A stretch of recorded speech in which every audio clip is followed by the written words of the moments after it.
அதாவது துலா ராசியில் பிறந்தவங்களுக்கு எப்படி இருக்கும் அப்படின்னு நம்ம பார்த்தோம் அப்படின்னா, இன்றைக்கி 100% இன்றைக்கி வந்து பார்க்கும்போது உங்களுடைய வீட்டுக்கு அதிபதி சுக்கிர பகவான் 6ஆம் இடத்துல உச்சம் அடைஞ்சிருந்தாலும் 6ஆம் இடம்ன்றது நல்ல இடம் இல்லை. ஏன்னா ரோகஸ்தானம், வம்பு வழக்கு, நோய் நொடி, கஷ்டம், பண கஷ்டம், அதாவதுன்றது தேவையில்லாத விரயத்தில் உட்காந்துட்டார். கிட்டத்தட்ட இந்த 3 மாத காலமாகவே துளாராசிகளுக்கு பண விரயம் உண்டு. பண விரயம் உண்டு, தொழில் முடக்கம் உண்டு, நிம்மதி இல்லாத வாழ்க்கை, நிரந்தரம் இல்லாத பொழப்பு, 10 தெரிஞ்சு பைத்தியக்கார வாழ்க்கைன்ற மாதிரி. அப்போ 7ஆம் தேதி அன்னைக்கு புதன் பகவான் வந்து மேச ராசிக்கு வராரு. அப்போ 7ஆம் தேதியிலிருந்து 23ஆம் தேதி வரைக்கும் பார்த்தீங்க அப்படின்னா அவர் வந்து மேச ராசியில் தான் இருப்பார். கிட்டத்தட்ட பார்த்தீங்கன்னா 7ஆம் இடத்துல இருப்பார். அந்த காலகட்டம் உங்களுக்கு சூப்பராக இருக்கும். சரிங்களா? அப்போ திருமண தடைகள் கண்டிப்பாக விலகும், காதல் கல்யாணத்துக்கெல்லாம் நல்லா கை கொடுப்பார். அதே மாதிரி வந்து ரொம்ப நாளாக இன்றைக்கி நல்லா இருந்தவங்களுக்கு பிரிஞ்சவங்களுக்கு மீண்டும் கூட ஒன்றா சேர்கிறதுக்கு வாய்ப்பு உண்டு.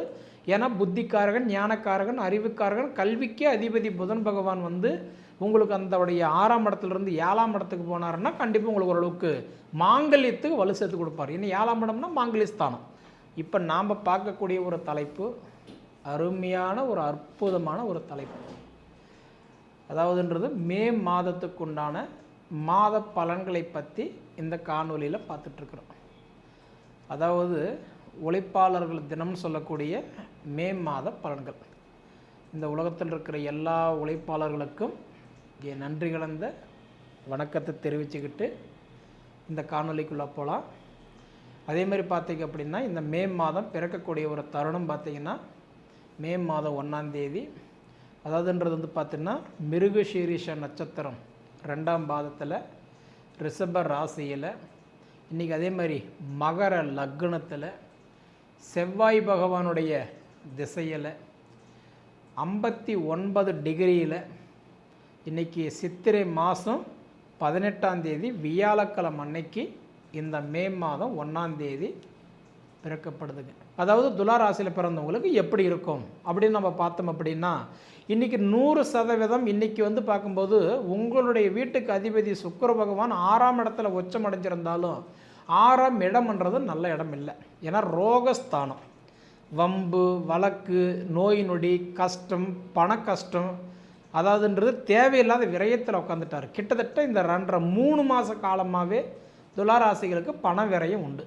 பண விரயம் உண்டு, தொழில் முடக்கம் உண்டு, நிம்மதி இல்லாத வாழ்க்கை, நிரந்தரம் இல்லாத பொழப்பு, 10 தெரிஞ்சு பைத்தியக்கார வாழ்க்கைன்ற மாதிரி. இது எல்லாமே இப்போ மாறப்போகுது. கிட்டத்தட்ட மாறி போச்சுன்னு நீங்கள் எடுத்துக்கலாம். சரிங்களா? ஏன்னா இந்த மாதத்தில் பார்த்தீங்க அப்படின்னா இன்றைக்கி வந்து முதல் பயிற்சி அப்படின்றது புதன் பயிற்சி. 7ஆம் தேதி அன்னைக்கு பார்த்தீங்கன்னா மீன ராசியில் இன்றைக்கி நீச்சம் அடைஞ்ச புதன் பகவான் அடுத்தது 7ஆம் தேதி அன்னைக்கு நம்ம என்ன பண்ணுறாருன்னா மேச ராசிக்கு வராரு. அப்போ உங்களுக்கு வந்து பார்த்தீங்கன்னா கரெக்டான்றது 9ஆம் இடம் பாக்கியஸ்தானத்துக்கும் 12ஆம் இடம் விரயஸ்தானத்துக்கும் அதிபதினு சொல்லக்கூடிய புதன் பகவான் உங்களுக்கு வந்து கரெக்டாக இப்போ இருக்கக்கூடிய இடம் வந்து 6ஆம் இடத்துல உட்காந்துருக்கிறாரு. பார்த்தீங்களா? 7ஆம் தேதி வரைக்கும் முதல்ல சரியில்லை. அப்போ 7ஆம் தேதி அன்னைக்கு புதன் பகவான் வந்து மேச ராசிக்கு வராரு. அப்போ 7ஆம் தேதியிலிருந்து 23ஆம் தேதி வரைக்கும் பார்த்தீங்க அப்படின்னா அவர் வந்து மேச ராசியில் தான் இருப்பார். கிட்டத்தட்ட பார்த்தீங்கன்னா 7ஆம் இடத்துல இருப்பார். அந்த காலகட்டம் உங்களுக்கு சூப்பராக இருக்கும். சரிங்களா? அப்போ திருமண தடைகள் கண்டிப்பாக விலகும், காதல் கல்யாணத்துக்கெல்லாம் நல்லா கை கொடுப்பார். அதே மாதிரி வந்து ரொம்ப நாளாக இன்றைக்கி நல்லா இருந்தவங்களுக்கு பிரிஞ்சவங்களுக்கு மீண்டும் கூட ஒன்றா சேர்கிறதுக்கு வாய்ப்பு உண்டு. ஏன்னா புத்திக்காரகன், ஞானக்காரகன், அறிவுக்காரகன், கல்விக்கே அதிபதி புதன் பகவான் வந்து உங்களுக்கு அந்தவுடைய 6ஆம் இடத்துலேருந்து 7ஆம் இடத்துக்கு போனாருன்னா கண்டிப்பாக உங்களுக்கு ஓரளவுக்கு மாங்கல்யத்துக்கு வலு சேர்த்து கொடுப்பார். ஏன்னா 7ஆம் இடம்னா மாங்கல்யஸ்தானம், ஓரளவுக்கு உங்களுக்கு வலு சேர்த்து கொடுப்பார். அப்போ 27ஆம் தேதியிலிருந்து இந்த மாதம் கடைசி வரைக்கும் பார்த்தீங்க அப்படின்னா அடுத்தது உங்களுக்கு ரிஷப ராசியில் தான் இருப்பார். சரிங்களா? அந்த ஒரு காலகட்டம் உடல் உபாதிகள் கண்டிப்பாக கொஞ்சம் சரியாகி, ஏன்னா 7ஆம் இடத்துலேருந்து 8ஆம் இடத்துக்கு போயிடுவார் இல்லையா அடுத்தது. அப்போ உடல் உபாதிகள் கண்டிப்பாக கொஞ்சம் நல்லாயிருக்கும். நிறைய பேருக்கு இந்த மருந்து மாத்திரைலாம் சாப்பிட்டு இருந்தால் கூட கண்டிப்பாக ஓரளவுக்கு சரியாயிடும். அடுத்தது பார்த்திங்கன்னா உங்களுக்கு 14ஆம் தேதி அன்றைக்கி குரு பயிற்சி. ஏன்னா குரு பகவான் பழமொழி சொல்லுவாங்க, குரு கொடுப்பார் எவர் தடுப்பார். குரு பார்த்தா கோடி புண்ணியம். இருக்கிறதுலையே பார்த்திங்கன்னா ரொம்ப சுபகிரகம், கொடுக்குற கிரகம் யாருன்னா குரு தான். அந்த குரு பகவான் வந்து என்னைக்கு கரெக்டான்றது வந்து பார்க்கும்போது ரிஷப ராசிக்கு வந்தவரோ கிட்டத்தட்ட இதில் ஒரு வருஷ காலமாக ரொம்ப போராடிட்டீங்க, கொஞ்சம் சிரமப்பட்டுட்டீங்க. கடன் பிரச்சனை இல்லை, வீட்டு விட்டு வெளியில் வந்திருப்பீங்க, தொழில் ரீதியாக கொஞ்சம் சங்கடப்பட்டு வெளியில் வந்திருப்பீங்க. அதாவது குடும்பத்துக்குள்ள கருத்து வேறுபாடுனால கொஞ்சம் வெளியில் வந்திருப்பீங்க.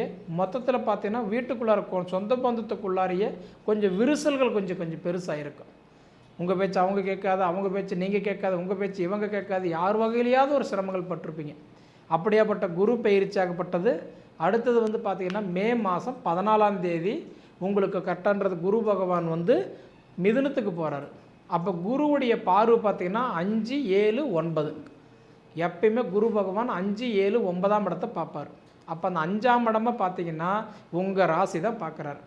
அதுதான் முன்ன சொன்னேன், குரு பார்வைப்பட்டால் கோடி புண்ணியம். அப்போ அவங்களோட ராசி குரு பகவான் 5ஆம் இடத்தை பார்க்குறோம்னா அடுத்து இன்னும் அதாவதுன்றது 1 வருஷம் வெயிட் பண்ணணும்.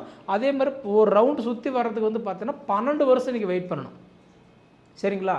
அப்போ 12 வருஷத்துக்கு அப்புறம் தான் மறுபடியும் குரு பகவான் வந்து அடுத்தது மிதுனத்துக்கு வரும்போது தான் உங்கள் ராசி பார்ப்பார். அப்போ சுகரை 12 வருஷம் நீங்கள் வெயிட் பண்ணணும். அப்போ அந்த குரு பகவானுடைய பயிற்சி இப்போ உங்களுக்கு சூப்பராக இருக்குது. ஏன்னா 5ஆம் இடத்தை பார்க்குறாரு, புத்திரஸ்தானத்தை பார்க்குறாரு. குழந்தை இல்லாத பாக்கியத்தை குழந்தைக்கு கொடுக்குறாரு.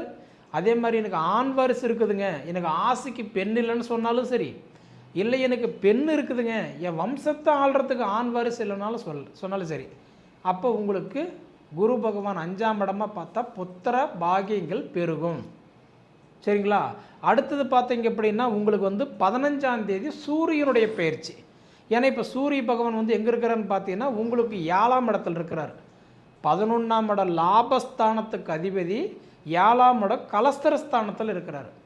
அப்படி இருக்கக்கூடிய சூரிய பகவான் கிட்டத்தட்ட பார்த்தீங்க அப்படின்னா உங்களுக்கு 15ஆம் தேதி அன்னைக்கு உங்களுக்கு அதாவது ரிஷப ராசியில் இருந்து உங்களுக்கு கட்டண மேச ராசியிலிருந்து ரிஷப ராசிக்கு போகிறாரு. அந்த சூரிய பகவான் வந்து கட்டன்றது ரிஷப ராசிக்கு போகிறாரு. அப்போ உங்களோட ராசிக்கு 7ஆம் இடத்துலேருந்து 8ஆம் இடத்துக்கு போகிறாரு. ஆயுள் பாக்கியம் நல்லா இருக்கும். சரிங்களா? உடல் உபாதிகள் இருந்தாலும் கொஞ்சம் சரியாகும். ஏன்னா மாதகரகன்னு சொல்லக்கூடிய சூரிய பகவான் 8ஆம் இடத்துக்கு போய் உட்காரும்போது ஹெல்த்து கண்டிப்பாக நல்லாயிருக்கும். சரிங்களா? அயல்நாட்டு பிரயாணங்கள் எல்லாம் கண்டிப்பாக வாய்ப்பு உண்டு. ஆன்லைன் பிஸ்னஸ் பண்ணுறவங்களுக்கு லாபத்தை எதிர்பார்க்கலாம். இதை விட கட்டன்றது வந்து பார்க்கும்போது ரியல் எஸ்டேட் பண்ணுறவங்களுக்கு ஓரளவுக்கு நல்லாயிருக்கும். சரிங்களா? இப்படி இருக்கக்கூடிய சூரிய பகவான் மாறக்கூடிய தருணம் கிட்டத்தட்ட சரி பாதியை வச்சுக்கோங்க. 7ஆம் இடத்துல இருக்கிற வரைக்கும் பாதி மாதம் திருமண வாய்ப்பு நல்லாயிருக்கும். அடுத்தது வந்து பார்த்தீங்கன்னா பாதி மாதன்றது வந்து பார்த்தீங்கன்னா ஆயுளுக்கு வளர்ச்சிகளுக்கு கண்டிப்பாக பாதிக்கின்ற நல்லா இருக்கும். இப்படி இருக்கும்போது அடுத்தது வந்து பார்த்துட்டிங்க அப்படின்னா உங்களுக்கு கட்டான்றது வந்து பார்க்கும்போது 18ஆம் தேதி இந்த ராகு கேது பயிற்சி. இந்த ராகு கேது பயிற்சி வந்து பார்த்திங்கன்னா உங்களுக்கு 6ஆம் இடத்துல இருக்கிற ராகு பகவான் இன்றைக்கி அடுத்தது 5ஆம் இடத்துக்கு வராரு. அப்போ 6ஆம் இடத்துலேருந்து 7ஆம் இடம் தானே வரணும். அப்போ அப்படி சார் 6ஆம் இடம் 5ஆம் இடத்துக்கு வராருன்னு கேட்டால் இந்த ராகு கேது பயிற்சி மட்டும் எப்பயுமே ரிபேஸில் தான் வருவாரை தவிர முன்னாடி போக மாட்டார். ராகு கேது பொறுத்த வரைக்கும் வக்கர கிரகம், அதனால் ஆப்போசிட்டில் தான் வருவார். சரிங்களா? அப்போ உங்களுக்கு வந்து கரெக்டாக பஞ்சம ராகுவாக வராரு. 80% துலா ராசிக்காரங்களுக்கு பண வரவு அள்ளி கொடுக்க போகிறார். அப்போ உங்களுக்கு ராகு பகவான் பஞ்சம ராகுவாக வர்றதுனால நிச்சயமாக உங்களுக்கு காடுகரை பிரச்சனை, வீட்டு பிரச்சனை, பணப்பிரச்சனை, தொழில் பிரச்சனை, உடல் உபாதிகள் பிரச்சனை, ஏன்னா இந்த மாதிரி விஷயங்கள் எல்லாமே உங்களுக்கு கரெக்டாக ஓரளவுக்கு நல்லாயிருக்கும். அப்போ 100% உங்களுக்கு ராகு பகவானுடைய பயிற்சி உங்களுக்கு சூப்பராக இருக்க போகுதுன்றதில் மாற்றமே இல்லை. சரிங்களா? அதே மாதிரி கேது பகவான் வந்து 12ஆம் இடத்துலேருந்து 11ஆம் இடத்துக்கு வராரு. அவர் வந்து லாபஸ்தானத்துக்கு வராரு. அப்போ லாப கேதுவாக வராரு. அப்போ இந்த ராகு கேதுடைய பயிற்சி உங்களுக்கு சூப்பராக இருக்குன்னு சொல்கிறதில்ல மாற்றம் இல்லை. சரிங்களா? அதே மாதிரி அடுத்தது வந்து பார்த்துட்டிங்க அப்படின்னா உங்களுக்கு குரு பயிற்சி அப்படின்றது வந்து 8ஆம் இடத்துல அஷ்டம குருவாக இருந்தவர் 9ஆம் இடத்துக்கு வந்து பாக்கியஸ்தானத்துக்கு வராரு. இதை விட உங்களுக்கு என்ன நல்ல நேரம் வேணும்? குரு பகவான் வந்து உங்களுக்கு வந்து பாக்கிய குருவாக வரக்கூடிய காலகட்டத்தில் பார்த்தீங்கன்னா இன்னும் அதாவது 2026 வருஷம் 6ஆவது மாதம் 1ஆம் தேதி வரைக்கும், அதாவது ஒரு வருஷம் 17 நாட்கள் உங்களுக்கு வந்து பாக்கிய குருவாக வராரு. அப்போ உங்கள் படித்த படிப்புக்கு உண்டான பலன் கிடைக்கும். 2வது உங்களோட வாழ்க்கைக்கு தகுந்த வளர்ச்சி கிடைக்கும். இது வரைக்கும் பார்த்தீங்க அப்படின்னா அதாவது பழக்கமில்லாத பாதையில் பயணம் பண்ணின மாதிரி இதுக்கு மேலே பழக்கப்பட்ட பாதையில் பயணம் பண்ணுற மாதிரி உங்கள் வாழ்க்கை கண்டிப்பாக உங்களோட பயணம் சுமத்தாக இருக்கும். அப்போ குரு பார்த்திங்கன்னா கரெக்டான்றது உங்களுக்கு பாக்கிய குருவாக வராரு. ராகு பார்த்திங்கன்னா பஞ்சம ராகுவாக வராரு. கேது பார்த்திங்கன்னா லாப கேதுவாக வராரு. சனி பகவான் வந்து பார்த்தீங்கன்னா ருணரோக சனியாக வராரு, ஆல்ரெடி வந்துட்டார். ஏன்னா மார்ச் 29 அன்னைக்கு கும்பத்தில் இருக்கிற சனி பகவான் மீனராசிக்கு வந்துட்டார்.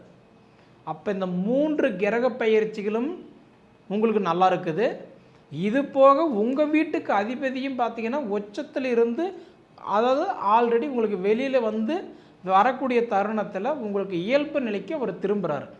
இது எல்லாமே பார்த்தீங்கன்னா உங்களுக்கு ஒரு அஸ்திவாரமாக இருக்கும்போது இந்த உடைய மாதம், சரிங்களா? கிட்டத்தட்ட இதுக்கு மேலே உங்களுடைய நேர காலமெல்லாம் ஒரு பொற்காலமாக அமைய போகுது. மொத்தத்தில் குரோதி வருடத்துலலாம் ரொம்ப கஷ்டப்பட்டிருப்பீங்க. இந்த விஸ்வாவசு வருடத்தில் பாருங்கள் உங்களுக்கு அப்படியே ஒரு நல்ல மாற்றத்தை கொடுக்க போகிறார். அதுக்கு ஒரு அடித்தளமான மாதம்தான் இந்த கட்டன்றது மே மாதம், சரிங்களா? கிட்டத்தட்ட பார்த்தீங்க அப்படின்னா உங்களுடைய வாழ்க்கையில் நீங்கள் இழந்தது பிடிக்க போகிறீங்க. உங்களுடைய வாழ்க்கையில் வந்து நீங்கள் எதிர்பார்த்தது உங்களுக்கு கண்டிப்பாக உங்களுக்கு அதை அடைய போகிறீங்கன்றதில் மாற்றமே இல்லை. இதை நீங்கள் அனுபவித்து பார்த்து கண்டிப்பாக சொல்லுங்கள், சரிங்களா? சரி நேயர்களே, அதாவது உங்கள் பொன்னான நேரத்தை ஒதுக்கி இவ்வளவு நேரம் என்னுடைய காணொலியை நீங்கள் முழுமையாக பார்த்ததுக்கு மனசிலிருந்து கேட்டுக்கிறேன். நன்றிங்க.